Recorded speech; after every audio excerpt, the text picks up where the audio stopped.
কিন্তু কেতিয়াবা কালসৰ্প যুগবিলাক ভয়াৱহ হয়, কেতিয়াবা কালসৰ্প যুগৰ দুখ খণ্ডন হয় নিজে নিজে, আৰু কেতিয়াবা কালসৰ্প যুগৰ বাধা বা কষ্টবোৰ লাঘৱো হয়। সেইটো আপোনাৰ ৰাশি চক্ৰটোৰ ওপৰত নিৰ্ভৰ কৰে। কালসৰ্প যুগৰ যদি কোনো লোকৰ কালসৰ্প যুগ হয়, তেওঁৰ জীৱনত হয়তো ভাল প্ৰভাৱো পৰিব পাৰে। ডেফিনেটলি। আৰু কালসৰ্প যুগ বুলি ক'লে ভয় যে খায় মানুহে। শেষনাগ কালসৰ্প, অনন্ত কালসৰ্প, বাসুকী কালসৰ্প, পদ্ম কালসৰ্প, মহাপদ্ম, এইখিনি কালসৰ্প খুব ভাল যুগ বুলি কোৱা হয়। এতিয়া আটাইতকৈ ডেঞ্জাৰাছ কালসৰ্পটো কম, যাৰ লগ্নৰ সপ্তমত ৰাহু থাকে আৰু লগ্নত কেতু থাকে, এইটো হ'ল টক্সক।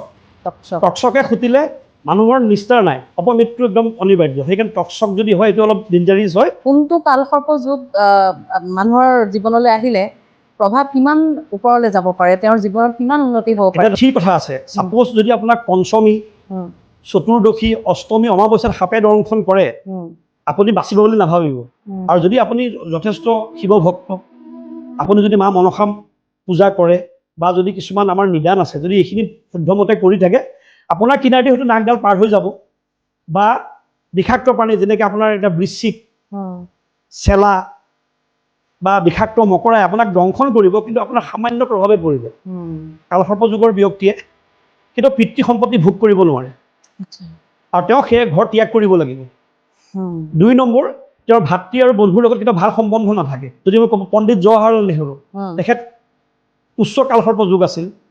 সৰ্বপল্লী ৰাধাকৃষ্ণন, মহামতী আকবৰ, তেওঁলোকে এই ভাল ভাল কালসৰ্প যুগবোৰ পাইছিলে। এতিয়া আমাৰ ৰাজীৱ গান্ধী, তেখেতৰো কালসৰ্প যুগ আছিল।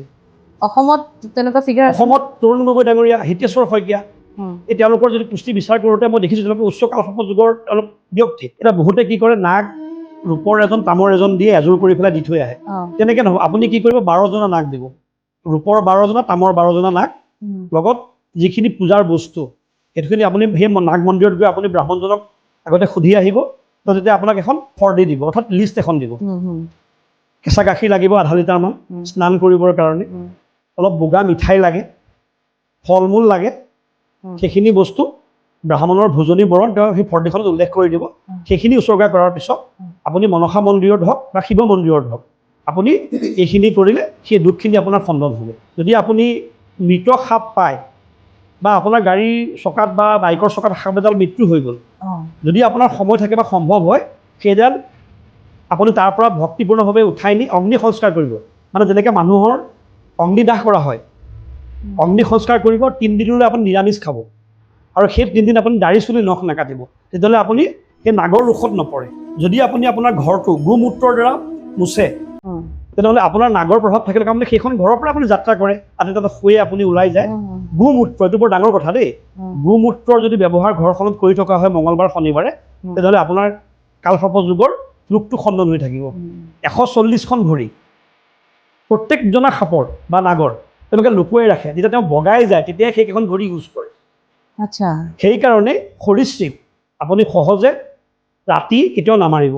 আপোনাৰ চেনেলত এইটো কাৰণে আহোঁ, আপুনি অনুৰোধ কৰাৰ লগে লগে তেতিয়া ৰাইজ উপকৃত হয়। আৰু আপুনি এটা মানৱ ধৰ্মৰ কাম কৰিছে, যে আপোনাৰ লগত যিসকল জড়িত এই অপেন মাইকৰ লগত, মই সেইটোকে বিচাৰোঁ যে সকলো সদাশয় ব্যক্তিয়ে এইটো চাওক, যিমান পাৰে প্ৰচাৰ কৰক, এটা শুদ্ধ নিদানৰ দ্বাৰাও যে আমি কিছুমান ভাল বস্তু গ্ৰহণ কৰিব পাৰোঁ। এতিয়াও বহুত ভাল মানুহ আছে পৃথিৱীখনত, বা ভাল চৰ্চাকাৰী আছে, যিয়ে অধ্যয়ন কৰি মানুহৰ মাজত ভাল পোহৰবোৰ বিলাই দিছে। মই আগতেও কৈছোঁৱেই যে জ্যোতিষ বস্তুটো জ্যোতি যুগিক ঈশ্বৰ প্ৰদত্ত পোহৰটো বিলাব লাগে, আৰু মানুহক সঁচা কথাটো ক'ব লাগে, আৰু সঁচা ৰাস্তাত লৈ যাব লাগে। নমস্কাৰ, অপেন মাইকৰ আন এটা খণ্ডলৈ স্বাগতম জনাইছোঁ। মই সংগীতা দেৱী দত্ত। আজি কালসৰ্পৰ বিষয়ে কথা পাতিম। যিসকলে জ্যোতিষ শাস্ত্ৰত বিশ্বাস কৰে বা যিসকলে জ্যোতিষ শাস্ত্ৰ জানে, তেওঁলোকে সকলোৱে কালসৰ্পৰ দোষ বা কালসৰ্প যোগৰ বিষয়ে শুনিছে। কিন্তু কালসৰ্প দোষ বা কালসৰ্প যোগ এই নামটো শুনাৰ লগে লগে ভয় খোৱা যায়, বা এটা শংকা মানুহৰ মনলৈ আহে যে কালসৰ্প দোষ যিহেতু তেওঁৰ আছে, বা কোনোৱে কৈছে যে কালসৰ্পৰ যোগ আছে, গতিকে তেওঁৰ জীৱনলৈ সংশয় নামি আহিব নেকি, এনেধৰণৰ বিভিন্ন সংকটৰ কথা ভাবিয়ে সকলোৱে ভয় খায়। কিন্তু আচলতে কালসৰ্প যোগ বা কালসৰ্প দোষ কি, এই সম্পূৰ্ণ বিষয়টোৰ বিষয়ে আজি কথা পাতিবলৈ বিচাৰিছোঁ, আপোনালোকক জনাবলৈ বিচাৰিছোঁ। এই বিষয়ে কথা পাতিবলৈ মোৰ সৈতে আছে জ্যোতিষী তৰুণ ভট্টাচাৰ্য। তেওঁৰ সৈতে বিস্তৃতভাৱে জানিবলৈ চেষ্টা কৰিম যে কালসৰ্প দোষ বা কালসৰ্প যোগ কি, ইয়াৰ পৰা পৰিত্ৰাণ পাবলৈ কি কৰিব লাগে, আৰু কি কি বিধান তেওঁলোকে ল'ব পাৰে, এই বিষয়ে আমি কথা পাতিম।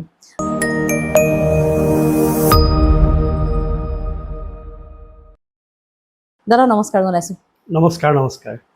মই কৈছোঁ এই আগতেও যে আমাৰ যিসমূহ ভিডিঅ' আপোনাৰ সৈতে পডকাষ্ট কৰিছোঁ সকলোতে কমেণ্টত প্ৰায় আমি পাওঁ যে কালসৰ্পৰ দুখৰ বিষয়ে জনাবচোন বা কালসৰ্প যোগ থাকিলে বা হ'লে কি কৰিব লাগে, এনেধৰণে বহুতে জানিবলৈ বিচাৰে যে কালসৰ্পৰ বিষয়ে। সেইকাৰণে আচলতে আজি আমি কালসৰ্পৰ দুখৰ বিষয়ে জানিবলৈ আপোনাৰ ওচৰলৈ আহিছোঁ। প্ৰথমতে কওকচোন, আচলতে কালসৰ্পৰ দুখ আৰু কালসৰ্প যোগ দুটা কথাই শুনো, এই দুটা পাৰ্থক্য কি আৰু কালসৰ্প আচলতে কি? নমস্কাৰ। আজি যিটো আমাৰ আলোচনা কালসৰ্প যোগ, আচলমতে কালসৰ্প দুখ বুলি কোনো দুখ নাই, কালসৰ্প যোগহে থাকে। আচ্ছা। মহৰ্ষি ভৃগু, পৰাশৰ আদি প্ৰসিদ্ধ মনীষীসকলে তেওঁলোকৰ যিবিলাক মতাদৰ্শ আৰু প্ৰাচীন ভাৰতীয় যিবোৰ গ্ৰন্থ আমি অধ্যয়ন কৰিছোঁ, তাত বিভিন্ন প্ৰকাৰৰ আমি কালসৰ্পৰ বিষয়ে পঢ়িছোঁ বা অধ্যয়ন কৰিছোঁ। এতিয়া মূলতঃ কালসৰ্প হৈছে যদি এটা এক্সিছত এটা মূৰত ৰাহু আৰু আনটো মূৰত কেতু থাকে, 180 ডিগ্ৰীৰ ভিতৰত যদি সকলো গ্ৰহবিলাকৰ সন্নিৱিষ্ট হৈ থাকে, তেতিয়াহ'লে তাক কালসৰ্প যোগ বুলি অভিহিত কৰা হয়। এতিয়া কালসৰ্প যোগ সৃষ্টি কেনেকৈ হয় বা কালসৰ্প যোগ মানে কি? এতিয়া কালসৰ্প যোগৰ আৰম্ভণিটো এনেকুৱা ধৰণৰ হয়, যদি ৰাহু আৰু কেতু এডাল এক্সিছত থাকে আৰু ৰাহু কেতুৰ মাজতে গোটেই গ্ৰহবিলাক সন্নিৱিষ্ট হৈ থাকে, তেনেহ'লে কি হ'ব? এটা কালসৰ্প যোগৰ সৃষ্টি হ'ব। এতিয়া কালসৰ্প যোগ প্ৰকৃততে কি? আমাৰ জ্যোতিষশাস্ত্ৰত কালসৰ্প যোগৰ বিষয়ে কোৱা হৈছে যে ৰাহু আৰু কেতু যেতিয়া সংযোগ হয় আৰু তাৰ মাজত গ্ৰহবোৰ থাকে, তেতিয়া কালসৰ্প যোগৰ সৃষ্টি হয়। এতিয়া এই কালসৰ্পটোনো কেনেকৈ আহিলে? ৰাহু আৰু কেতুহে। এতিয়া আমি অধ্যয়ন কৰি পেলাই পালোঁ, যেতিয়া ৰাহুৰ যিটো নক্ষত্ৰ, সেই নক্ষত্ৰটোৰ নাম হৈছে ভৰণী আৰু কেতুৰ নক্ষত্ৰৰ নাম হৈছে অশ্লেষা। এতিয়া ভৰণী নক্ষত্ৰৰ অধিপতি দেৱতা হৈছে কাল বা যম আৰু অশ্লেষা নক্ষত্ৰৰ অধিপতি দেৱতা হৈছে সৰ্প। এই কাল যোগ সৰ্প মিলিয়ে কালসৰ্প যোগৰ সৃষ্টি হৈছে। গতিকে কালসৰ্প যোগ সকলোৰে মানুহৰ কুষ্ঠিত থাকে, সকলোৰে থাকে। তাৰে কিছুমান শুভ কিছুমান অশুভ, আৰু সেই অশুভবিলাকৰ কাৰণে আপোনালোকে ভয় খোৱাৰ বা কোনো ধৰণৰ চিন্তাৰ কাৰণৰ কথা নাথাকে, প্ৰতিকাৰ দ্বাৰা সেইবোৰ খণ্ডন কৰিব পাৰি। আৰু সেইমতে সেই কালসৰ্প যোগৰ বৰ্ণনা কৰা হৈছে। এতিয়া আমাৰ মূলতঃ 12টা প্ৰধান কালসৰ্প যোগ আছে। কালসৰ্প যোগ 12টা থাকে? মূলতঃ 12টা, কিন্তু বহুত জ্যোতিষীসকলে গণনা কৰি ক'ব বিচাৰে, যিহেতু আমাৰ ৰাশি 12টা, লগ্ন 12টা, এতিয়া 12টা ৰাশিত 12 ভাগ কৰিলে আৰু 12টা লগ্নক 12 ভাগ কৰিলে 12 পূৰণ 12 144 144টা হয়। গতিকে কেতুৰো অৱস্থান 12টা ৰাশি 12টা লগ্ন 12 পূৰণ 12 144 অৰ্থাৎ 144। আমি যদি 144 আৰু 144 প্লাছ কৰোঁ 288টা কালসৰ্প যোগ হয়। কিন্তু সেইটো তথাকথিত এটা মানে আলোচনা বা ক'বলগীয়া কথা, কিন্তু মূলতঃ 12টা কালসৰ্প যোগৰ ওপৰতেই জ্যোতিষশাস্ত্ৰৰ আলোচনা হয় বা প্ৰতিকাৰ হয় বা বিধান তাৰ আছে। এতিয়া 12টা কালসৰ্প যোগৰ তাৰমানে প্ৰভাৱো বেলেগ ধৰণৰ হ'ব। বেলেগ বেলেগ ধৰণৰ হয়। ক'লে ভাল আৰু বেয়া প্ৰভাৱ থাকে। মানে কালসৰ্প যোগৰ যদি কোনো লোকৰ কালসৰ্প যোগ হয়, তেওঁৰ জীৱনত হয়তো ভাল প্ৰভাৱো পৰিব পাৰে। ডেফিনেটলি। আৰু কালসৰ্প যোগ বুলি ক'লে ভয় যে খায় মানুহে। আচলতে সেইটো মানে কাল বুলি কোৱাৰ লগে লগে মানুহ এটা মানে ভয় খাই যায়। লগত সৰ্প মানে বিষ, কাৰণ কয় যে সৰ্পই দংশন কৰিলে মানুহৰ মৃত্যু অনিবাৰ্য। আৰু কাল বুলি ক'লে তাৰমানে যমদূতৰ ওচৰত যোৱাৰ দৰে হয়, সেইকাৰণে মানুহে ভয় খাই যায়। বা সেই ব্যক্তি যিজনৰ ওচৰত তেওঁলোকে বিচাৰ কৰে, তেওঁলোকে অলপ চাগৈ এইটো ভুল প্ৰচাৰো হৈ যায়, কিন্তু সেইটোক লৈ কোনো ভয় কৰাৰ কথা নাথাকে। আজিলৈকে আমি যিমান ষ্টাডি কৰিছোঁ, আপুনি মানে অভিনেতা, চিকিৎসক, ক্ৰীড়াবিদ, বিভিন্ন মানুহৰ, ৰাজনীতিবিদ সকলোৰে কালসৰ্প যোগ আছে। কিন্তু কেতিয়াবা কালসৰ্প যোগবিলাক ভয়াৱহ হয়, কেতিয়াবা কালসৰ্প যোগৰ দুখ খণ্ডন হয় নিজে নিজে, আৰু কেতিয়াবা কালসৰ্প দুখৰ বাধা বা কষ্টবোৰ লাঘৱো হয়। সেইটো আপোনাৰ ৰাশি চক্ৰটোৰ ওপৰত নিৰ্ভৰ কৰে যে আপোনাৰ কোনটো কালসৰ্প কেনেকৈ কি পাইছে। এতিয়া আমি যদি ধৰক কালসৰ্প, আমি প্ৰতিকাৰখিনি কথালৈ যাম বাৰু, কিন্তু প্ৰথমতে যদি আমি ভাল প্ৰভাৱখিনি কথা কওঁ, কালসৰ্প যোগ কোনকেইটা কালসৰ্প যোগ পৰিলে মানুহৰ প্ৰভাৱ খুব ভাল হয়, তেখেতৰ জীৱনলৈ উন্নতি আহে, এনেধৰণৰ আপুনি ক'ব পাৰিব নেকি? হয়, মানে ডেফিনেটলি পাৰিম। এতিয়া চাওক, যদি এতিয়া আমাৰ জ্যোতিষশাস্ত্ৰ মতে এতিয়া ৰাহু গ্ৰহৰ যিটো তুংগ স্থান, ৰাহু গ্ৰহ মূলতঃ মিথুন ৰাশিত তুংগ হয়, বৃষ ৰাশি, মেষ ৰাশি, সিংহ ৰাশি, কন্যা ৰাশি, মানে বৃষ ৰাশিৰ পৰা কন্যা ৰাশিলৈ 5টা ঘৰত ৰাহু গ্ৰহ তুংগ ভাৱত থাকে আৰু তাৰ অপজিট দিশত কেতু তুংগত থাকে। যদিও শাস্ত্ৰত কয় যে মিথুন ৰাশিৰ ৰাহু আৰু ধনু ৰাশিৰ কেতু তুংগস্থ, তুংগ কালসৰ্পযোগে আপোনাক অপকাৰ কৰিব নোৱাৰে, নাম্বাৰ 1। 2 নম্বৰ, যদি কেন্দ্ৰস্থ কালসৰ্পযোগ হয়, ছাপ'জ আপোনাৰ মেষ লগ্ন, সেই লগ্নতে ৰাহু সংযোগ হৈ গ'ল, তাৰ সপ্তম ভাৱকো কেন্দ্ৰ বুলিয়ে কোৱা হয়, তাত কেতুটো বহি আছে, কাৰণ সদায় ৰাহুৰ 180 ডিগ্ৰীত কেতু বহি থাকে। আৰু ইয়াত এটা কথাটো হৈ গ'ল কি, আমাৰ জ্যোতিষ শাস্ত্ৰত গ্ৰহবিলাকে সদায় এণ্টি ক্লক ৱাইজ মুভমেণ্ট কৰে, কিন্তু ৰাহু কেতুৰ মুভমেণ্টটো সদায় ক্লক ৱাইজ হয়। সেইটোৱে ইণ্টাৰেষ্টিং কথাটো তাৰমানে। আৰু ৰাহু আৰু কেতুক ছায়া গ্ৰহ বুলি কোৱা হয়। আমাৰ নৱগ্ৰহৰ ভিতৰত ৰাহু কেতুৰ ছায়া গ্ৰহ, এই ছায়া গ্ৰহদ্বয়ৰ যিটো যোগাত্মক দৃষ্টি বা সম্বন্ধ, তেতিয়া কালসৰ্পযোগৰ সৃষ্টি হয়। এতিয়া আপোনাৰ যদি মই ক'লোঁ যে উচ্চস্থ কালসৰ্পযোগৰ সৃষ্টি হয়, তেনেহ'লে সেইটো অপকাৰদায়ক নহয়। যদি কেন্দ্ৰস্থ কালসৰ্পযোগ হয়, যদি আপোনাৰ কুষ্ঠিখনত 4টা গ্ৰহ কেন্দ্ৰত বহি আছে, যদি আপোনাৰ কুষ্ঠিখনত মূল ত্ৰিকোণ ভাৱত ৰাহু কেতুৰ কালসৰ্পযোগ সৃষ্টি হৈছে, যদি আপোনাৰ কুষ্ঠিখনত মানে এইটো নক্ষত্ৰ 3টা আছে, তাৰে ভিতৰত যদি আদ্ৰা, স্বাতী আৰু আপোনাৰ হৈ গ'ল শতভিষা নক্ষত্ৰত যদি কালসৰ্পযোগৰ সৃষ্টি হয়, সেইটো খুব ভাল কালসৰ্পযোগ বুলি কোৱা হৈছে। তেতিয়া তাৰ প্ৰভাৱ কেনেধৰণৰ? তেতিয়া ধৰি লওক এনেকুৱা ধৰণৰ হ'ব যে সেইজন ব্যক্তিয়ে চেষ্টা নকৰাকৈ কিছুমান ভাল ফল পাব, আৰু তেওঁলোকে বিশেষ ভয় খোৱাৰ কাৰণ নাথাকে। যদি জন্মত কালসৰ্প যোগ পালে, লগত যদি বুধাদিত্য যোগো হয়, সেইটো একো ভাল কালসৰ্প হৈ গ'ল, তাৰমানে তেওঁ পূৰ্ণতা লাভ কৰিব, তেওঁ বেয়াটো নঘটে। কিন্তু যদি কালসৰ্প যোগৰ লগত গুৰু চণ্ডালী যোগ থাকে, কালসৰ্প যোগৰ লগত যদি কেমদ্ৰম যোগ থাকে, আৰু কালসৰ্প যোগৰ মুখ ৰাহু, ৰাহুৰ লগত যদি ৰবি আৰু চন্দ্ৰ লগ লাগে, এইটো গ্ৰহণ যোগ বুলি কয়, বা ৰাহুৰ লগত যদি বুধ যোগ হৈ জড়ত্ব যুগৰ সৃষ্টি কৰে, তেনেহ'লে এইটো অশুভ কালসৰ্প। আৰু আমাৰ দুটা বৰ ভাল যুগ আছে, এটাক কোৱা হয় মালব্য আৰু এটাক কোৱা হয় ৰুচক। যদি কালসৰ্পটো ৰুচক বা মালব্য যুগৰ প্ৰভাৱত থাকে, তেনেহ'লে সেইটো ভাল কালসৰ্প যুগ হৈ গ'ল। কেনেধৰণৰ প্ৰভাৱবোৰ এতিয়া এনেকুৱা ধৰণৰ হয়, আজিলৈকে মই চোৱাৰ ভিতৰত শেষনাগ কালসৰ্প যিটো যুগ পাইছোঁ, সেইটো যুগৰ ব্যক্তিসকলে জীৱনত বহু অসাধ্য সাধন কৰিব পাৰে, তেওঁলোকৰ জীৱনকালতো বহুত সুনাম অৰ্জন হয়, আৰু মৃত্যুৰ পিছতো তেওঁলোকে বহুত সুনাম অৰ্জন কৰিব পাৰে। শেষনাগ কালসৰ্প, অনন্ত কালসৰ্প, বাসুকী কালসৰ্প, পদ্ম কালসৰ্প, মহাপদ্ম, এইখিনি কালসৰ্প খুব ভাল যুগ বুলি কোৱা হয়। কিন্তু তাৰ বিপৰীতে যদি আমি কৰ্কোটক, তক্ষক, শংখপাল, শংখনাগ, বিষধৰ, তাৰপিছত আপোনাৰ হৈ গ'ল এইটো ঘাতক বা পাতক বুলি কোৱা হয়, বা কুলিক, এইখিনি যুগ যদি পৰে, তেনেহ'লে কিন্তু সি অশুভ প্ৰভাৱ পেলাব। সেইকাৰণে আপুনি এই দুখখিনি খণ্ডন কৰিব যাওঁতে জ্যোতিষীজনে আপোনাক কিন্তু বৰ্ণনা কৰি ক'ব লাগিব যে আপুনি কোনটো কালসৰ্প যুগৰ দ্বাৰা পীড়িত। তেতিয়াহে আপুনি গম পাব যে যেতিয়া আপুনি কালসৰ্প যুগৰ দুখ খণ্ডন কৰিব কোনো মন্দিৰত পূজা পাঠ আদি কৰিব যাব, তেতিয়া আপুনি সেই দুখটো উল্লেখ কৰিব লাগিব। বোলে এনেই মই নাগ এজনা বনাই লৈ গ'লোঁ বা নাগ দুজনা বনাই লৈ গ'লোঁ, মই পূজা কৰি, তেনেকৈ কিন্তু আপুনি একো ফল নাপায়, কাৰণ সেইটো আপোনাৰ উল্লেখেই নহ'ল।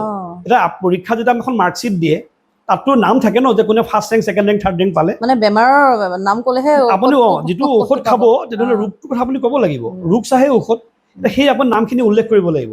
আৰু মই যিটো দেখিছোঁ, তাৰমানে কালসৰ্প যুগৰ ওপৰত বহুত এষ্ট্ৰলজাৰে ষ্টাডি নকৰে, তাৰ ফলত মানুহক কয় যে আপোনাৰ কালসৰ্প যুগ আছে, আপুনি এইটো প্ৰতিকাৰ কৰিব, নাগ এযোৰ দান কৰিব, মন্দিৰত নাগ দি দিব, তেনেকৈ নহয়। আচলতে কালসৰ্প যিকেইটা কালসৰ্প 12টা কালসৰ্প যুগ আছে বুলি কৈছে, প্ৰত্যেকটো যুগৰ কথা আচলতে উল্লেখ কৰিব লাগে, প্ৰতিকাৰ বেলেগ ধৰণৰ, সেইটো মানে নকৰে।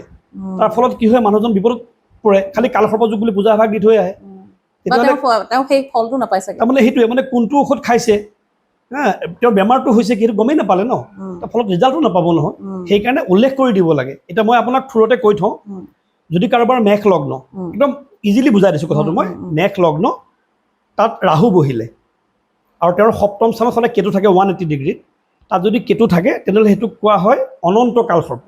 সেইটো আপুনি অনন্ত কালসৰ্প। আমাৰ সদাশয় দৰ্শকসকলে কেতিয়াবা কাৰণে জানি থ'ব, যদি লগ্নত ৰাহু থাকে, যিকোনো লগ্ন হ'ব পাৰে, আপোনাৰ মেষ, বৃষ, মিথুন, আমাৰ 12টা ৰাশি, তাৰ 12টা ৰাশি বা 12টা লগ্নৰ যিকোনো এটা আপোনাৰ লগ্ন হ'ল, কিন্তু তাত ৰাহু থাকিব লাগিব। ল অনুস্বৰ, লঙৰ লগত যদি ৰা লিখা থাকে, মানে ৰাহু, তাৰ সপ্তমত কেতু থাকিলে অনন্ত কালসৰ্প যোগ হৈ গ'ল। দ্বিতীয়তে আপোনাৰ ধৰি লওক এনেকুৱা হৈ গ'ল, আপোনাৰ জন্ম লগ্ন মেষ, কিন্তু ৰাহুটো আপোনাৰ লগ্নৰ দ্বিতীয় স্থানত বহি আছে, দ্বিতীয়ত ৰাহু, অষ্টমত কেতু, সেইটো কালসৰ্প কৰ্কোটক বুলি কোৱা হয়, কৰ্কোটক বুলি আপুনি উল্লেখ কৰি ক'ব। তৃতীয়ত আপোনাৰ ৰাহু আছে লগ্নৰ পৰা, এনেকৈ নৱমত আপোনাৰ কেতু আছে, তেনেহ'লে আপুনি ক'ব বাসুকী কালসৰ্প। তেনেহ'লে আপোনাৰ চতুৰ্থত ৰাহু আছে লগ্নৰ পৰা, আপোনাৰ দশমত কেতু বহি আছে, তেনেহ'লে আপুনি ক'ব লাগিব শংখপাল কালসৰ্প। এতিয়া আপোনাৰ পঞ্চমত ৰাহু আছে, তেনেকৈ আপোনাৰ একাদশত কেতু আছে, সেইটো নাম হৈ গ'ল পদ্ম। জন্ম লগ্নৰ পৰা ষষ্ঠত আপোনাৰ ৰাহু আছে, দ্বাদশ স্থানত আপোনাৰ কেতু আছে, সেইটো হৈ গ'ল মহাপদ্ম। এতিয়া আটাইতকৈ ডেঞ্জাৰাছ কালসৰ্পটো ক'ম, যাৰ লগ্নৰ সপ্তমত ৰাহু থাকে আৰু লগ্নত কেতু থাকে, সেইটো হৈ গ'ল টক্সক। টক্সকে খুটিলে মানুহৰ নিস্তাৰ নাই, অপমৃত্যু একদম অনিবাৰ্য। সেইকাৰণে টক্সক যদি হয় এইটো অলপ ডেঞ্জাৰিছ হয়, লগ্নৰ সপ্তমত ৰাহু আৰু লগ্নত কেতু। এতিয়া অষ্টমত যদি আপোনাৰ লগ্নৰ পৰা ৰাহু থাকে, দ্বিতীয়ত কেতু থাকে, তেনেহ'লে এই গ'ল কুলিক। কুলিক কালসৰ্প বুলি কোৱা হয়। সেই বস্তুটো মনত ৰাখিব লাগিব। আৰু যদি আপোনাৰ নৱমত ৰাহু আৰু তেনেকৈ আপোনাৰ তৃতীয়ত কেতু, এইটো হৈ গ'ল শংখনাদ বা শংখচূড়, এইটোও ডেঞ্জাৰাছ কালসৰ্প হয়। আকৌ তেনেকৈ আপোনাৰ দশমত ৰাহু, চতুৰ্থত কেতু, এইটোক কোৱা হয় ঘাতক বা পাতক। এইটো ঘাতক মানে আপোনাৰ মৃত্যু অনিবাৰ্য, দশমৰ যিটো কালসৰ্প হয়। একাদশত যদি আপোনাৰ ৰাহু থাকে, তেনেকৈ আপোনাৰ পঞ্চমত যদি কেতু থাকে, এইটোক কোৱা হয় বিষক্ত বা বিষাধৰ, এইটো অলপ ভয়াৱহ হয়। আৰু দ্বাদশত যদি কাৰোবাৰ ৰাহু থাকে আৰু তেখেতৰ ষষ্ঠত কেতু থাকে, এইটো হৈ গ'ল শেষনাগ। শেষনাগ হৈ গ'ল ভগৱান লক্ষ্মণ আৰু বলোৰামৰ অৱতাৰ। আজি ৰামে ইমান বছৰ বনবাস খাটিলে, ৰামৰ লগত কোন আছিল? লক্ষ্মণ। যাৰ লগত শেষনাগ কালসৰ্প যোগ থাকে, তেওঁ সদায় বিপদৰ পৰা উদ্ধাৰ হৈ আহিব। তেনেকৈ কৃষ্ণৰ লগত বলোৰাম আছিল, যেতিয়া যমুনা নৈ পাৰ হৈ আহিছিল, তেতিয়া সেই শেষনাগ বাসুকী ৰূপ ধাৰণ কৰি তেওঁক সেই যমুনা নদী পাৰ কৰি দিছিল। গতিকে এইবিলাক আমাৰ উদাহৰণ আছে। কালসৰ্পৰ কিছুমান বেয়া আছে, যেনেকৈ কৃষ্ণই কালিও দমন কৰিছিল। কালিও দমন হওঁতে কালিও কি কৰিছিল? সেই যমুনা নদীত বিষবিলাক ঢালি দিছিল। এতিয়া দেখিলে কৃষ্ণ যে আমাৰতো যিসকল ভক্ত গোপ গোপিনী সকলোৰে পশু পক্ষী মৃত্যু হ'ব। শিৱই সেইটো কাৰণে কৃষ্ণই সেইকাৰণে জীৱক বহুত মৰম কৰিছিল। সেই তেতিয়া তেওঁ কি কৰিছিল? সেই নৃত্য প্ৰদৰ্শন কৰি কালিয়ানাদক দমন কৰিছিল। গতিকে এইবিলাক উদাহৰণ আমাৰ ওচৰত আছে। এই 12টা কালসৰ্প যুগৰ কথা মই কৈ থলোঁ, আৰু আপোনালোকে এইটো আকৌ ভালকৈ চাব, তেতিয়াহ'লে সেই যুগটো উল্লেখ কৰি যেতিয়া পূজা পাঠ আদি কৰাব বা দান দক্ষিণা কৰিব, তেতিয়া ফলটো পাব, এইটো নিশ্চিত। আপুনি যিকেইটা মানে কালসৰ্প যুগৰ কথা ক'লে, আপুনি ঘাতক ক'লে, টক্সক ক'লে, এইখিনি ধৰক অতি ভয়াৱহ, নহয় জানো? মই ভালৰ দিশটো অকণমান জানিব বিচাৰি আছোঁ বাৰে বাৰে। মানে কোনটো কালসৰ্প যুগ মানুহৰ জীৱনলৈ আহিলে প্ৰভাৱ কিমান ওপৰলৈ যাব পাৰে, তেওঁৰ জীৱনত কিমান উন্নতি হ'ব পাৰে? এতিয়া ধৰক অনন্ত কালসৰ্প, এতিয়া আমি কওঁ নহয় ভগৱান বিষ্ণু অনন্ত সজ্জাত আছে বুলি, হয়নে? যেতিয়া সমুদ্ৰত তেওঁ থাকে, তেওঁ অনন্ত সজ্জাত তেওঁ থাকে। এতিয়া সেই অনন্ত কালসৰ্প যুগটো খুব শান্ত আৰু ভাল কালসৰ্প যুগ বুলি কোৱা হয়। কিন্তু এটা কথা, যদি অনন্ত কালসৰ্প যুগ আপুনি পালে, তাৰ লগত আপোনাৰ কি হৈ গ'ল? গুৰু চণ্ডালী যুগ হৈ গ'ল। বৃহস্পতি ৰাহু একেলগে বহি আছে। যদি তাতে আপোনাৰ চন্দ্ৰ আছে, কিন্তু চন্দ্ৰৰ দুইফালে গ্ৰহ নাই, এইটো কেমদ্ৰম যুগ বুলি কয়। যদি আপোনাৰ তাত বুধ বহি আছে ৰাহুৰ লগত, অনন্ত কালসৰ্প, কিন্তু ৰাহুৰ লগত বুধ বহি গ'ল, সেইটো জড়ত্ব যুগ, সেইটো কিন্তু ভাল নহয়। সি আকৌ অনন্ত কালসৰ্প বেয়া কৰিব। কিন্তু যদি কেতিয়াবা বুধাদিত্য সেই কালসৰ্প যুগটো, চাপ'জ টক্সকে যদি হয়, টক্সকৰ লগত বা শংখচূড়, এইবিলাক বিষধৰ, যদি এইবিলাকৰ লগত যদি কিবা কাৰণে ৰাহু আৰু বুধ বহি গ'ল, তেতিয়াহ'লে তাৰ প্ৰভাৱটো কিছু লাঘৱ হৈ যাব, সিমান ক্ষতি কৰিব নোৱাৰে। ছাপ'জ আপোনাৰ কেন্দ্ৰ স্থানবিলাকত ভাল গ্ৰহ বহি আছে, বা মই যিকেইটা নক্ষত্ৰৰ কথা ক'লোঁ, সেই 3টা নক্ষত্ৰ যদি সেই স্থানতে বহি আছে, তেনেহ'লে বেয়া হ'লেও সি ভাল কৰিব, আৰু কেতিয়াবা ভাল হ'লেও আকৌ যদি বেয়া যুগৰ লগত সংযোগ হৈ বেয়া কৰিব। এইবোৰ প্ৰতিকাৰবোৰ কেনেকুৱা? মানে কালসৰ্প যুগ ধৰক যিকেইটা আপুনি খুব ভয়াৱহ কথা ক'লে, টক্সক ক'লে বা আপুনি সেইটোত কোনো প্ৰতিকাৰ নাথাকেই নেকি? তাৰমানে কি হয়, তিথিৰ কথা আছে। ছাপ'জ যদি আপোনাক পঞ্চমী, চতুৰ্দশী, অষ্টমী, অমাৱস্যাত সাপে দংশন কৰে, আপুনি বাচিব বুলি নাভাবিব।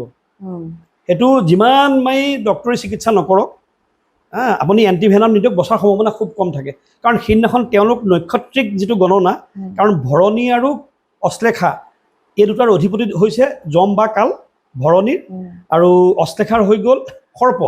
কাৰণ কালসৰ্প যুগ হৈয়ে গ'ল নহয়, সেই বিষটো অতি ভয়াৱহ, তেওঁলোক সেইদিনাখন বেছি বিষাক্ত হৈ থাকে। এই যুগটোৰ ফলত কি হয়, মানুহৰ অপমৃত্যুৰ সম্ভাৱনা বেছি হৈ থাকে। আৰু যদি আপুনি যথেষ্ট শিৱভক্ত, আপুনি যদি মা মনসা পূজা কৰে, বা যদি কিছুমান আমাৰ নিদান আছে, যদি এইখিনি শুদ্ধমতে কৰি থাকে, আপোনাৰ কিনাৰেদি হয়তো নাকডাল পাৰ হৈ যাব, বা বিষাক্ত প্ৰাণী যেনেকৈ আপোনাৰ এতিয়া বৃশ্চিক, চেলা বা বিষাক্ত মকৰাই আপোনাক দংশন কৰিব, কিন্তু আপোনাৰ সামান্য প্ৰভাৱে পৰিব, কিন্তু আপুনি উদ্ধাৰটো পাই যাব।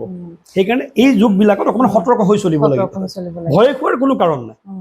আজিৰ পৰা অন্তত এই যুগখিনি নাম কৰি প্ৰতিকাৰ যিহেতু কৰিব আৰু তাৰ আপুনি পিছত সুধিব মোক মই নিদানখিনি কথা কওঁ আৰু তাৰ কিছুমান লক্ষণ থাকে আপুনি সেইবোৰ সুধিলে মই আপোনাক জনাম তাৰমানে আপুনি কওকচোন লক্ষণৰখিনি কথা কওক মই আমি প্ৰভাৱৰ কথাটো কৈছোৱে হয় লক্ষণখিনি কথা কওকচোন আপুনি ধৰি লওক এনেকুৱা আপোনাৰ ধৰি লওক এতিয়া কুস্তি নাই আপুনি জন্ম চন এইবোৰ নাজানে এতিয়া আপুনি কেনেকৈ ক'ব যে আপুনি কালসৰ্পৰ যুগৰ দ্বাৰা পীড়িত প্ৰথম কথাটো হৈ গ'ল যিবিলাক মানুহৰ অলপতে ভয় লাগে বেছি ভীতিগ্ৰস্ত হয় তেওঁলোকে মানসিকভাৱে আৰু শাৰীৰিকভাৱে অতি উন্মাদনা সেইজন মানুহৰ কালসৰ্প যুগৰ লক্ষণ আছে বুলি আপুনি কনফাৰ্ম হৈ যাওক আচ্ছা যিবিলাক মানুহে সপোনত কথা পাতি থাকে বা বকি থাকে ৰাতি শুই আছে কিন্তু তেওঁ নিদ্ৰা চকু মুদি আছে কিন্তু তেওঁ সপোনত বকি আছে বা সপোনতে কিবা কিবি কৈ আছে আৰু তেওঁ সপোনত উঠি পেলাই দুৱাৰ খুলি ক'ৰবালৈ যাব বিচাৰে সেইটো কালসৰ্প যুগৰ লক্ষণ যদি আপোনাৰ গাত কোনো পক্ষী পৰি থাকে বা যদি পক্ষী আপোনাক খুট মাৰে সেইটো কালসৰ্প যুগৰ লক্ষণ যদি আপুনি সপোনত কেতিয়াবা মৰা পক্ষী দেখা পায় আৰু সেই পক্ষী আপোনাৰ ঘৰত পৰে সপোনতে সেইটো কালসৰ্প যুগৰ লক্ষণ যদি আপুনি বহুত বেছি সপোন দেখি আপুনি ভয় খাই উঠি চকুৰ পানী ওলাই বা কান্দে সেইটো কালসৰ্প যুগৰ লক্ষণ আৰু যদি আপোনাৰ ঘৰত বাস্তৱিকতে উৰি যোৱা চৰাই আদি পৰি সঘনাই মৃত্যু আদি হৈ থাকে আপুনি বুজিব লাগিব কালসৰ্প যুগৰ লক্ষণ আৰু যদি আপুনি সপোনত সাপ দেখে বা বাস্তৱিকতে যদি আপোনাৰ ঘৰত সৰীসৃপ প্ৰাণীৰ বিচৰণ বা আপোনাৰ দৃষ্টিগোচৰ হৈ থাকে জানিব সেইজন ব্যক্তি বা সেইগৰাকী ব্যক্তি কালসৰ্প যুগৰ দ্বাৰা পীড়িত তেওঁৰ প্ৰতিকাৰ লোৱাটো একদম বাঞ্ছনীয় তেওঁ কুস্তি থাকক বা নাথাকক কুস্তিয়ে চোৱা নোচোৱাৰ কথা নাথাকে আপুনি কাৰণ এই প্ৰমাণখিনিয়ে লক্ষণখিনি তেওঁক ইণ্ডিকেশ্যন দিয়ে দিলে যে তেওঁ কালসৰ্প যুগৰ দ্বাৰা পীড়িত হয় আৰু ইয়াৰ অশুভ প্ৰভাৱ আছে হয় এতিয়া তেওঁৰ প্ৰতিকাৰ কেনেকৈ ল'ব পাৰিব এতিয়া প্ৰথম অশুভ প্ৰভাৱখিনি মই কৈ লওঁ ধৰি লওক এনেকুৱা হৈ গ'ল কালসৰ্প যুগৰ ব্যক্তিয়ে কেতিয়াও পিতৃ সম্পত্তি ভোগ কৰিব নোৱাৰে আৰু তেওঁ সেই ঘৰ ত্যাগ কৰিব লাগিব 2 নম্বৰ তেওঁৰ ভাতৃ আৰু বন্ধুৰ লগত কেতিয়াও ভাল সম্বন্ধ নাথাকে ছাপ'জ তেওঁ পাৰ্টনাৰশ্বিপত বিজনেছ কৰিলে নিজৰ ভায়েকৰ লগত বা বন্ধুৰ লগত তেওঁলোকে ঠগাই দিব আৰু তেওঁ তেতিয়া অকলশৰীয়া তাৰ পৰা ওলাই আহিব লাগিব আৰু তেওঁৰ শাৰীৰিক কিবা নহয় কিবা বাধা হৈয়ে থাকিব কালসৰ্প যুগ থাকিলে তেওঁ উচ্চ শিক্ষা ল'ব পাৰিব কিন্তু সেইখিনি তেওঁ ভালকৈ খটুৱাই তেওঁ তাৰ পৰা ভাল ফল অৰ্জন কৰিব নোৱাৰিব এইবিলাক অশুভ প্ৰভাৱ কালসৰ্প যুগৰ ব্যক্তিৰ কি হয় এনি টাইম ধন খৰচ অযথা ধন খৰচ হ'ব তেওঁ মামলা মোকৰ্দমাত লিপ্ত হ'ল তেওঁৰ ওপৰত কোনোবাই মিছাকৈ কেছ কৰি দিব পাৰে বা তেওঁ কেতিয়াবা আইনৰ ওচৰত জগৰীয়া হ'ব পাৰে অকাৰণে কেতিয়াবা এনেকুৱা হ'ব যে কালসৰ্প যুগৰ যিবিলাক অশুভ প্ৰভাৱ এনেকুৱা হ'ব যে তেওঁৰ কোনো কাৰণ নাই কাৰণ নথকাকৈ তেওঁৰ মানে দুৰ্ঘটনাত পতিত হৈ গ'ল বা তেওঁ সৰ্প দংশন কৰিলে এইবোৰ অশুভ প্ৰভাৱ আৰু কেতিয়াবা এনেকুৱা ধৰণৰ হ'ব তেওঁ অতি মানে খঙাল স্বভাৱৰ হ'ব কাৰো লগত তেওঁ মিলিব নোখোজিব এইখিনি কালসৰ্প যুগৰ অশুভ প্ৰভাৱ আৰু ঠিক সেইদৰে তাৰ প্ৰতিকাৰো আমি সেই কি যুগ পালে কেনেকৈ কি পালে আমি সেইমতে বিচাৰ কৰিহে মানে প্ৰভাৱখিনি চাইহে আপুনি সেই কি যুগ এইটো কি দুখ নহয় বহুতে ভয় খুৱাই দিয়ে যে আপোনাৰতো কালসৰ্পত দুখ আছে দুখ নহয় যুগ যেতিয়া আছে সেই যুগটোৰ নিদান আছে সেইমতেহে আপুনি প্ৰতিকাৰ কৰিব যে আপোনাৰ অনন্ত পৰিল নে টক্সক পৰিল নে শেষনাচ পৰিল নে পদ্ম পৰিল বা মহাপদ্ম পৰিল সেইখিনি পৰে এতিয়া আমাৰ যদি মই ক'ব পণ্ডিত জৱাহৰলাল নেহৰু তেখেত উচ্চ কালসৰ্প যুগ আছিল সৰ্বপল্লী ৰাধাকৃষ্ণন মহামতী আকবৰ তেওঁলোকে এই ভাল ভাল কালসৰ্প যুগবোৰ পাইছিলে এতিয়া আমাৰ ৰাজীৱ গান্ধী তেখেতৰো কালসৰ্প যুগ আছিল অসমত তেনেকুৱা ফিগাৰ অসমত তৰুণ গগৈ ডাঙৰীয়া হিতেশ্বৰ শইকীয়া এই তেওঁলোকৰ যদি কুস্তি বিচাৰ কৰোঁতে মই দেখিছোঁ তেওঁলোকে উচ্চ কালসৰ্প যুগৰ তেওঁলোক ব্যক্তি বহুত খেলুৱৈ তেওঁলোকে কালসৰ্প যুগত আছে বহুত অভিনেতা অভিনেত্ৰী তেওঁলোক কালসৰ্প যুগৰ দ্বাৰা পীড়িত কিন্তু কালসৰ্প যুগ হ'লে যে বেয়া হ'ব মই ক'লোৱে নহয় যদি তেওঁলোকে ৰুচক মালব্য আৰু বুধাদিত্য যুগৰ লগত জড়িত কালসৰ্প যুগ পায় তেওঁলোকৰ কেতিয়াও বেয়া হ'ব নোৱাৰে আৰু তেওঁলোকে যদি আদ্ৰা স্বাতি আৰু শতভিষা নক্ষত্ৰৰ লগত জড়িত কালসৰ্প যুগ পায় তেওঁলোকৰ সদায় ভাল হ'ব আৰু যদি এতিয়া এইখিনি চাইহে আমি প্ৰতিকাৰটো দিওঁ মানে কালসৰ্প যুগটো আচলতে ভাল নে বেয়াত পৰিছে সেইটো চোৱাৰ পিছতে গম পোৱা যাব যে সেই কালসৰ্পটো কিমান ভাল বা কিমান বেয়া প্ৰভাৱটো কেনেধৰণৰ এই যিখিনি কথা ক'লো লক্ষণখিনি যদি দেখা পোৱা যায় সেইমতে সেইখিনি বস্তু মানে প্ৰতিকাৰটো কৰিব লাগে তাৰমানে মই বুজিলোঁ যিমানখিনি আপোনাৰ কথা পাতিলোঁ কালসৰ্পৰ দোষ বুলি কোনো কথা নাই কালসৰ্প যুগ এই যুগৰ পৰা যদি অশুভ গ্ৰহৰ সংযোগ হৈছে ছাপ'জ ৰাহু আৰু কেতুৰ দ্বাৰা কালসৰ্প যুগ হ'ল নহয় ছাপ'জ ৰাহুৰ লগত ৰবি যুগ হ'ল বা চন্দ্ৰ যুগ হ'লে গ্ৰহণ যুগ হৈ গ'ল বা ৰাহুৰ লগত বৃহস্পতি যুগ হৈ গ'ল গুৰু চন্দ্ৰালী যুগ হৈ গ'ল বা কি হৈ গ'ল আপোনাৰ কেমদ্ৰম যোগ, ৰাহুৰ লগত চন্দ্ৰ আছে কিন্তু চন্দ্ৰৰ দুইফালে গ্ৰহ নাই, কেন্দ্ৰটো কোনো গ্ৰহ নাই বা বৃহস্পতিৰ শুভ দৃষ্টি নাই, কেমদ্ৰ যুগটো আপোনাৰ খণ্ডন হোৱা নাই, তেতিয়াও আপোনাৰ সেই অশুভ প্ৰভাৱটো পৰিব। সেই যুগখিনি আপুনি ডিটাৰমাইন কৰিবই লাগিব, তেতিয়াহে আপুনি তাৰ উপকাৰ বা প্ৰতিকাৰটো মানুহক দিব পাৰিব। আজি এইটো কথা মোৰ নিজৰো ক্লিয়াৰ হ'ল যে আচলতে কালসৰ্পৰ দোষ নাই, আচলতে যোগ বুলিহে আছে। আৰু সেই যুগৰ পৰাই প্ৰতিকাৰখিনি দিয়া হ'ল, লক্ষণবোৰ আৰু কি কি গ্ৰহৰ লগত সংযোগ হৈ আছে প্ৰভাৱখিনি চাই পেলাইহে প্ৰতিকাৰটো দিয়া। আপুনি কথা মাজতে ক'লে যে যদি মা মনসা পূজা কৰে বা শিৱ ভক্ত হয়, শিৱ পূজা কৰে, তেতিয়াহ'লে তেওঁলোকে সেই প্ৰভাৱখিনিৰ পৰা বাচি থাকিব পাৰে বা বহুখিনি লাঘৱ হয়। কওকচোন, মা মনসা পূজা কেৱল মানে কালসৰ্প যোগ থাকিলেহে কৰিব লাগে নে কালসৰ্প যোগ পোৱাৰ পিছত মনসা পূজা কেনেধৰণে কৰিব লাগে? এতিয়া আমি গোটেই কথাখিনি কওকচোন। হয়, এতিয়া আমি শাস্ত্ৰত পঢ়িছোঁ যে বিষেহে বিষৰ ঔষধ, কাৰণ কালসৰ্প মানেতো বিষ বুলি আমি গমেই পালোঁ। এতিয়া বিষটো কাটিবলৈ আপোনাক বিষেই লাগিব। এতিয়া আমাৰ জ্যোতিষ শাস্ত্ৰত নৈসৰ্গিকভাৱে যিবিলাক গ্ৰহ বিষ বা পাপ গ্ৰহ, যেনে আমাৰ কুষ্ঠিত কোৱা হয় বা গ্ৰহৰ কোৱা হয় যে শনি আৰু মংগল পাপক গ্ৰহ। যদি আপোনাৰ কুষ্ঠিখনত শনি আৰু মংগলটো খুব ষ্ট্ৰং হৈ আছে, তেনেহ'লে আপোনাৰ কি হ'ব, এই কালসৰ্প যুগৰ অশুভ প্ৰভাৱটো আপোনাৰ নাথাকিব। সেইটো কিন্তু আপুনি মনত ৰাখিব লাগিব দেই। আপুনি অনন্ত বাসুকী কিবা এটা কালসৰ্প যোগ পালে, কিন্তু আপোনাৰ কুষ্ঠিখনত শনি আৰু মংগল তুংগত আছে, তেতিয়াহ'লে আপুনি জানি লওক যে আপুনি কালসৰ্প যুগৰ প্ৰতিকাৰ নকৰিলেও চলিব, কাৰণ বিষেহে বিষৰ ঔষধ। শনি মংগল পাপ গ্ৰহ, ৰাহু নিজে পাপ, গতিকে মাইনাছে মাইনাছে প্লাছ, দুটা বিষ লগ লাগি আপোনাৰ সেইটো বস্তুটো বিষটো নোহোৱা হৈ সি অমৃতহে হৈ গ'ল। এতিয়া আজিৰ পৰা মনত ৰাখিব, যিবিলাক ব্যক্তিৰ কুষ্ঠিত ৰাহু লগত শনি মংগল খুব ষ্ট্ৰং হৈ আছে, তেওঁলোকে কালসৰ্প যুগৰ কাৰণে ভয় কৰিব নালাগে। নৱম স্থানত যদি শনি আৰু মংগল থাকে লগ্নৰ পৰা, তেওঁলোকৰ কালসৰ্প যুগৰ প্ৰতিকাৰ নকৰিলেও হ'ব। যদি শনি আৰু মংগল কেন্দ্ৰ বা স্বগৃহী হয় বা আৰু শনি আৰু মংগলৰ মাজত যদি দ্বাদশ সম্বন্ধ হয়, তেতিয়াহ'লেও কালসৰ্প যুগৰ কোনো প্ৰয়োজন নাই।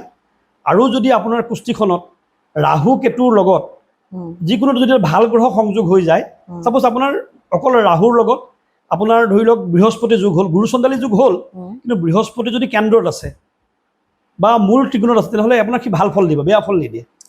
গতিকে কিছুমান আপুনি প্ৰতিকাৰ নকৰিলেও হৈ যায়। কিন্তু মা মনসাক মানে কোৱা হয় নাগ মাতা, তেওঁ নাগসকলৰ মাতা, আৰু নাগৰাজক কোৱা হয় বাসুকী, যিজনা নাগ শিৱৰ অলংকাৰ হিচাপে থাকে ডিঙিত। গতিকে যদি আপুনি মনসা পূজা কৰে, তেনেহ'লে তিথি আছে যে আষাৰ আৰু শাওণ মাহত মনসা পূজাৰ খুব পয়োভৰ হয়, কাৰণ এইখিনি সময়ত কি হয়, সৰ্পিণীসকল গৰ্ভিণী হয়, আৰু এই গৰ্ভিণী সময়ত সেই মনসা পূজাটো হয়। আৰু তেতিয়া যদি আপুনি নাগ পঞ্চমীত, অষ্টমী, চতুৰ্দশী, অমাৱস্যা আদিত, পঞ্চমীৰ বাহিৰেও যদি আপুনি অষ্টমীত হওক, যিকোনো মাহৰ বা চতুৰ্দশী হওক বা অমাৱস্যা তিথিত যদি আপুনি মনসা মন্দিৰ, য'ত নাগ মন্দিৰ আছে বা শিৱ মন্দিৰত গৈ যদি আপুনি পূজা দিয়ে নাগৰ, তেনেহ'লে সেই দুখ খণ্ডন হ'ব। কিন্তু চাওক, এতিয়া মই ক'লোঁ যে 12টা মূলত প্ৰধান কালসৰ্প যুগ আছে। এতিয়া বহুতে কি কৰে, নাগ ৰূপৰ এজন তামৰ এজন দিয়ে এযোৰ কৰি পেলাই দি থৈ আহে, তেনেকৈ নহ'ব। আপুনি কি কৰিব, 12জনা নাগ দিব, ৰূপৰ 12জনা, তামৰ 12জনা নাগ, লগত যিখিনি পূজাৰ বস্তু সেইটোখিনি আপুনি সেই নাগ মন্দিৰত গৈ আপুনি ব্ৰাহ্মণজনক আগতে সুধি আহিব, তো তেতিয়া আপোনাক এখন ফৰ্দি দিব, অৰ্থাৎ লিষ্ট এখন দিব। কেঁচা গাখীৰ লাগিব আধা লিটাৰমান স্নান কৰিবৰ কাৰণে, অলপ বগা মিঠাই লাগে, ফল মূল লাগে, সেইখিনি বস্তু ব্ৰাহ্মণৰ ভোজনী বৰণ তেওঁ সেই ফৰ্দিখনত উল্লেখ কৰি দিব। সেইখিনি উচৰ্গা কৰাৰ পিছত আপুনি মনসা মন্দিৰত হওক বা শিৱ মন্দিৰত হওক, আপুনি এইখিনি কৰিলে সেই দুখখিনি আপোনাৰ খণ্ডন হ'ব। আৰু নাগৰ যেতিয়া আপুনি পূজা কৰিব, তেতিয়া কিন্তু আপুনি কি কৰিব লাগিব, আপুনি আগদিনাখনৰ পৰা নিয়মত থাকিব লাগিব। মানে আপুনি আগদিনাখন সম্পূৰ্ণ শুদ্ধ নিৰামিষ ভোজনত থাকিব, আৰু মনসা পূজাৰ দিনাখন বা নাগ পঞ্চমীৰ দিনাখন আপুনি শিৱ মন্দিৰত গৈ সেইখিনি ধুনীয়াকৈ অভিষেক কৰাব, অৰ্থাৎ যিটো আমি কওঁ পঞ্চামৃত, দৈ, গাখীৰ, চেনি, মৌ, ঘিউ, তাৰ দ্বাৰা স্নান কৰাই পূজা পাঠ কৰি মন্দিৰত উচৰ্গা কৰিব। আৰু কেতিয়াবা যদি আপুনি মৃত সাপ পায় বা আপোনাৰ গাড়ীৰ চকাত বা বাইকৰ চকাত সাপ এডাল মৃত্যু হৈ গ'ল, যদি আপোনাৰ সময় থাকে বা সম্ভৱ হয়, সেইডাল আপুনি তাৰ পৰা ভক্তিপূৰ্ণভাৱে উঠাই নি অগ্নি সংস্কাৰ কৰিব। মানে যেনেকৈ মানুহৰ অগ্নিদাহ কৰা হয়, অগ্নি সংস্কাৰ কৰিব, 3 দিনলৈ আপুনি নিৰামিষ খাব, আৰু সেই 3 দিন আপুনি দাড়ি চুলি নখ নাকাটিব, তেতিয়াহ'লে আপুনি সেই নাগৰ ৰোষত নপৰে, যিহেতু আপোনাৰ হাতত তেখেতৰ মৃত্যু হ'ল। আৰু শাওণ মাহত, যিহেতু আষাৰ শাওণ মাহত নাগিনীসকল গৰ্ভিণী হয়, আপুনি সৰ্প হত্যা কৰিব নাপায়। সেইটো কথা মনত ৰাখিব। যদি আপুনি আপোনাৰ ঘৰটো গোমূত্ৰৰ দ্বাৰা মুছে তেনেহ'লে আপোনাৰ নাগৰ প্ৰভাৱ থাকিলে কাৰণে সেইখন ঘৰৰ পৰা আপুনি যাত্ৰা কৰে তাতে তাতে শুয়ে আপুনি ওলাই যায় গোমূত্ৰ এইটো বৰ ডাঙৰ কথা দেই গোমূত্ৰৰ যদি ব্যৱহাৰ ঘৰখনত কৰি থকা হয় মঙলবাৰ শনিবাৰে তেনেহ'লে আপোনাৰ কালসৰ্প যুগৰ দুখটো খণ্ডন হৈ থাকিব যদি আপুনি হাতীৰ দাঁত ঘৰত ৰাখিব পাৰে এইটোতো এতিয়াতো আইন বিৰোধী যিসকলৰ পূৰ্বতে আছিল সেইটো সম্পদ যদি হাতীৰ দাঁত ঘৰত তাত থাকে তেনেহ'লে কি হ'ব আপোনাৰ কালসৰ্প যুগৰ দুখৰ পৰা আপুনি পৰিত্ৰাণ পাই থাকিব যদি আপুনি তিল গছ আছে নহয় তিল যে হয় তিলৰ পাত যদি আপুনি পানীত দি গা ধুৱে কালসৰ্প যুগৰ আপোনাৰ দুখ নাশ হ'ব যদি আপুনি বুধবাৰে গৰুক মূলা খুৱায় তেতিয়াহ'লে আপোনাৰ কালসৰ্প যুগ নাশ হ'ব যদি আপুনি দুখীয়া মানুহক মূলা দান কৰে বা ভোজন কৰায় মূলাৰ কিবা এখন ভাজি বনালে বা ৰুটি পৰঠা কিবা বনালে তেতিয়াও আপোনাৰ কালসৰ্প যুগ দুখ হ'ব চাওক মূলাটো কালসৰ্প যুগৰ দুখ নিবাৰণৰ কথা কৈ থৈছে আৰু তেনেকৈ গণেশৰ অৰ্থৰ্ব শীৰ্ষ বুলি এটা স্তোত্ৰ আছে পাঠ আছে সেইটো কৰিলেও আপোনাৰ কালসৰ্প যুগৰ দুখ নাশ হ'ব যদি আপুনি বৃদ্ধ ভঙুৱা লেঙেৰা কণাখুৰা মানুহক দান দক্ষিণা কৰে আপোনাৰ কালসৰ্প যুগ নাশ হ'ব যদি আপুনি শ্ৰাদ্ধৰ যিটো দিন পৰে সেইদিনাখন আপোনাৰ যদি পূৰ্বপুৰুষৰ শ্ৰাদ্ধ আদি কৰে তেতিয়াও আপোনাৰ বহুতে কি কৰে পূৰ্বপুৰুষৰ দিনবিলাক খেলি মেলি হয় সেই দিনতে নকৰে তেতিয়াহ'লে কি হ'ব তেওঁৰ কালসৰ্প যুগৰ প্ৰভাৱটো থাকি যায় সেইকাৰণে তেওঁলোকে কি কৰিব যিটো শ্ৰাদ্ধৰ দিন সেইদিনাখনে পূৰ্বপুৰুষৰ শ্ৰাদ্ধ আদি কৰিব তেতিয়াহ'লে কি হ'ব কালসৰ্প যুগৰ প্ৰভাৱটো লাঘৱ হ'ব মই খণ্ডন হৈ যাব বুলি কোৱা নাই দেই মানে লাঘৱ হ'ব কাৰণ যিহেতু বিষেহে বিষৰ ঔষধ এই যে আমাৰ হাত এতিয়া লাগি গ'ল অম্বুবাচী গ'ল মানুহে অম্বুবাচীত এৱা গাখীৰ খাব লাগে গৰম নকৰা গাখীৰ এইটো কিয় খাব লাগে তেতিয়াহ'লে মানে বিষক্ৰিয়া মানে ছাপ'জ খাপেটো আপোনাৰ বিষ ঢালি দিব ন তেতিয়া আপোনাৰ এণ্টিবডিটো ইমান ষ্ট্ৰং হৈ থাকিব যে সেই বিষক্ৰিয়াটোৱে আপোনাৰ শৰীৰত ক্ষতি কৰিব নোৱাৰে কিছু হ'ব তেতিয়াহ'লে আপুনি এণ্টিভেনাম দিলে উপকৃত হ'ব অম্বুবাচীৰ নিয়মবোৰ তেনেকুৱা আছে আপুনি সেই অম্বুবাচীৰ ভিতৰত যদি এৱা গাখীৰ খায় বহাগৰ 7 বিহুৰ ভিতৰত যদি আপুনি নিমপাত আৰু মচুৰ দালি বটি পেলাই খায় সেইকাৰণে আমাৰ 7 বিহু গতিকে এইবিলাক বিষুৱ সংক্ৰান্তিৰ পৰাই বহাগৰ সৃষ্টি হৈছে গতিকে এইবোৰ কথা তাত উল্লেখ কৰা আছে আৰু দুটা উপায় কৈ থৈ খুব সহজ উপায় যদি আপুনি মা মনসা মন্দিৰত গৈ মা মনসাৰ স্তোত্ৰ আদি পাঠ কৰে তেনেহ'লে সেইটো দুখ আপোনাৰ খণ্ডন হ'ব আৰু যদি আপুনি নাগৰে এটা সৰ্প বনালে নাগৰ মূৰ্তি বনালে তাত যদি আপুনি স্নান কৰা বা পূজা দি থাকে তেতিয়াও আপোনাৰ সেইটো দুখ খণ্ডন হ'ব ঘৰতে আৰু নহ'লে যদি আপুনি শিৱ মন্দিৰত গৈ প্ৰত্যেক সোমবাৰ হওক বা পঞ্চমী তিথিত বা চতুৰ্দশী তিথিত গৈ আপুনি ৰুদ্ৰাভিষেক কৰায় তাত ৰুদ্ৰা অভিষেক মানে শিৱৰ স্নান তেতিয়াহ'লেও আপোনাৰ সৰ্প দুখ নিৰ্বন হ'ব সেই ৰুদ্ৰাভিষেকটো কেনেকৈ কৰা হয় এতিয়া ৰুদ্ৰাভিষেকটো কি হয় আপুনি ধৰি লওক এজনা নাগ বনাই লৈ গ'ল ৰূপৰ বা তামৰ তাতে ব্ৰাহ্মণ পুৰোহিতজনক ক'ব যে এইজনা বাবাৰ লিংগত দি পেলাই আপুনি মই এই পঞ্চামৃত লৈ আহিছোঁ দৈ চেনি আপোনাৰ গাখীৰ আপুনি গোটেই ঘিউ এনেকৈ লৈ গ'ল আৰু সেইখিনিতে ব্ৰাহ্মণক যেতিয়া স্নান কৰাই দিব তাৰপিছত আপুনি প্ৰণাম কৰক আৰু এটা মনসা দেৱীৰ মন্ত্ৰ মই কৈ দিছোঁ ওম হ্ৰিং মনসা দৈব্যৈ নমঃ আৰু মহিলাসকলে নমো ক'ব নমো হ্ৰিং মনসা দৈব্যৈ নমঃ মন্ত্ৰটো আপুনি যদি 108 বাৰ জপ কৰিব পাৰে আৰু অভাৱে আপুনি 10 বাৰ বা 28 বাৰ তেতিয়াও মা মনসা দেৱী সন্তুষ্ট হৈ যায় আৰু মা মনসা দেৱীৰ যিজন সন্তান তেওঁৰ নাম হৈছে আস্তিক সেইকাৰণে গাঁও অঞ্চলত মানে ৰাতি সাপ বুলি ক'লে সৰ্প বুলি ক'লে আস্তিক আস্তিক আস্তিক বুলি কৈ দিয়ে যোনে আস্তিকৰ নাম লয় মানে আস্তিক ইমানেই এজন সৎ ব্ৰাহ্মণ আছিল যে যেতিয়া মানে পৰীক্ষিতৰ আপোনাৰ মানে যেতিয়া অৱসান হ'ল মৃত্যু হ'ল তেওঁৰ পুত্ৰ জন্মাজয়ে কি হ'ল যেতিয়া পৰীক্ষিতৰ নাগৰ দংশনত মৃত্যু হ'ল তেতিয়া জন্মাজয়ে কি কৰিলে এটা প্ৰতিজ্ঞা কৰিলে যে মই সকলো নাশ যজ্ঞ কৰি শেষ কৰি দিম ঋষি মুনিসকল আনি তাতে যজ্ঞকুণ্ডত গোটেই নাগৰ আহুতি দিব আৰম্ভ কৰিলে তেতিয়া সেই আস্তিক ঋষিয়ে মা মনসাক ক'লে যে মা এইটো জন্মজয়ে কি কাম কৰিছে এজন নাগৰ কাৰণে সকলো নাগকুল শেষ হৈ যাব এইটোতো অনুচিত তেতিয়া মা মনসাই ক'লে যে জন্মজয় বহুত জ্ঞানী আৰু বহুত অজ্ঞানীও তুমি তেওঁৰ ওচৰত যোৱা আৰু তেওঁক গৈ তুমি অনুৰোধ কৰা তেতিয়া আস্তিকে আহি তেওঁক অনুৰোধ কৰিলে যে এজন নাগৰৰ কাৰণে আপুনি সকলো নাগৰকে কুল শেষ কৰি দিব নোৱাৰে এতিয়া তেওঁৰ স্তুতিত বা অনুৰোধত জন্মজয়ে সেই পণটো উঠাই লৈছিলে তেতিয়া পৰা বাকী নাগসকল পৃথিৱীত বাচি গ'ল আৰু এজন নাগে 120টা কণী পাৰে গৰ্ভিণীৰ সময়ত তাৰে কিছুমান নাগটোৱে খাই দিয়ে আৰু কিছুমান প্ৰকৃতিৰ ওচৰত লাহে লাহে নিজে নিজে আঁতৰি গুচি যায় আৰু সেইসকল বাচি যায় আৰু আপুনি জানিব যে নাগসকলৰ যে নাক নাই তেওঁলোকে চকুৰে শুনে কিন্তু তেওঁলোকৰ 140খন ভৰি প্ৰত্যেকজনা সাপৰ বা নাগৰ তেওঁলোকে লুকুৱাই ৰাখে, যেতিয়া তেওঁ বগাই যায় তেতিয়াই সেইকেইখন ভৰি ইউজ কৰে। আচ্ছা সেইকাৰণে সৰীসৃপ আপুনি সহজে ৰাতি কেতিয়াও নামাৰিব। আজিকালি বহুত ধৰণৰ তেনেকুৱা ধৰণৰ সৰ্পৰ লগত জড়িত ব্যক্তি, যাক আমি সৰ্প বান্ধৱ সৰ্প বন্ধু বুলি কওঁ, তেওঁলোকৰ দ্বাৰা আনি ৰেস্কিউ কৰক আৰু জংঘলত এৰি দিয়ক। আৰু সৰ্পক আপুনি, কাৰণ প্ৰকৃতি ৰক্ষা কৰিব, ভাৰসাম্যটো ৰক্ষা কৰিব লাগিব। সৰ্পই কিন্তু আমাৰ প্ৰকৃতিৰ ভাৰসাম্যটো ৰক্ষা কৰি আছে। আজি অজগৰ, আনাকন্দা, এই যিসকল নাগ, তেওঁলোকে মানুহ গোটেই গিলি দিব পাৰে, কিন্তু তেওঁলোকে প্ৰকৃতিৰ ভাৰসাম্য ৰক্ষা কৰি আছে। সেইকাৰণে আমি সৰ্পক পূজাও কৰিব লাগিব আৰু সৰ্পৰ যিটো যুগ সেইটো খণ্ডনো কৰিব লাগিব।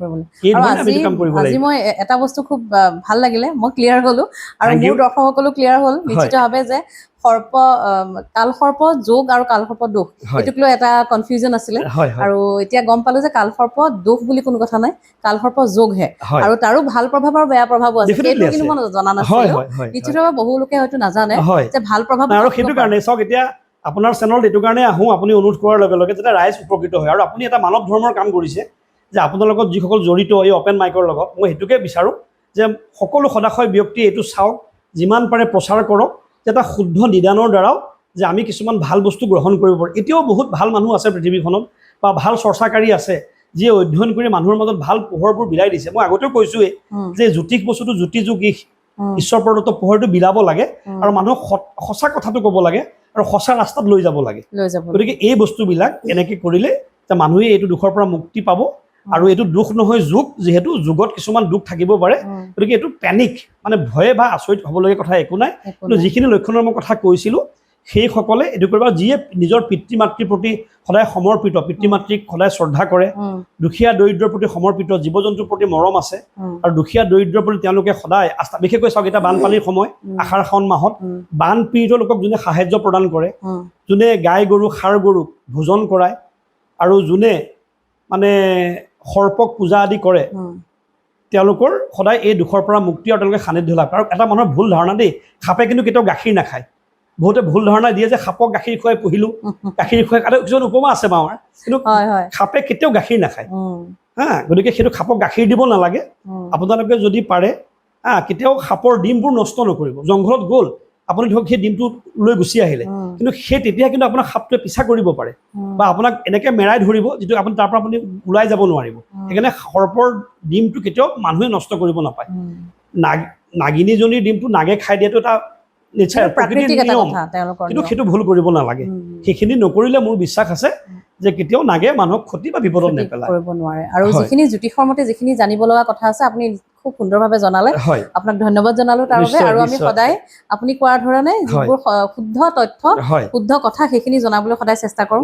আৰু আপোনাৰ জৰিয়তে জ্যোতিষৰ যিবোৰ বিষয়ত আচলতে ৰাইজৰ ভুল ভ্ৰান্তি আছে, সেইবোৰ ভ্ৰান্তিবোৰ দূৰ কৰিবলৈ আপোনাৰ ওচৰলৈ বাৰে বাৰে আহিছোঁ, আপোনাক মাতিছোঁ। আপোনালোকৰ আশীৰ্বাদ, আৰু মই সদায় চেষ্টা কৰিম যাতে ৰাইজ উপকৃত হওক, আৰু আমাকো আশীৰ্বাদ দিয়ক যাতে আমি সেনেকৈ সদায় অধ্যয়ন কৰি আগবাঢ়ি যাব পাৰোঁ, সকলোৰে সুমংগল হওক। নিশ্চয় এনেধৰণৰ ভাল ভাল ভিডিঅ' চাই থাকিবলৈ মোৰ চেনেলটো ছাবস্ক্ৰাইব কৰিব, লাইক কৰিব, কমেণ্ট কৰিব।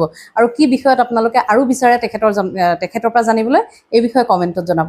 ধন্যবাদ।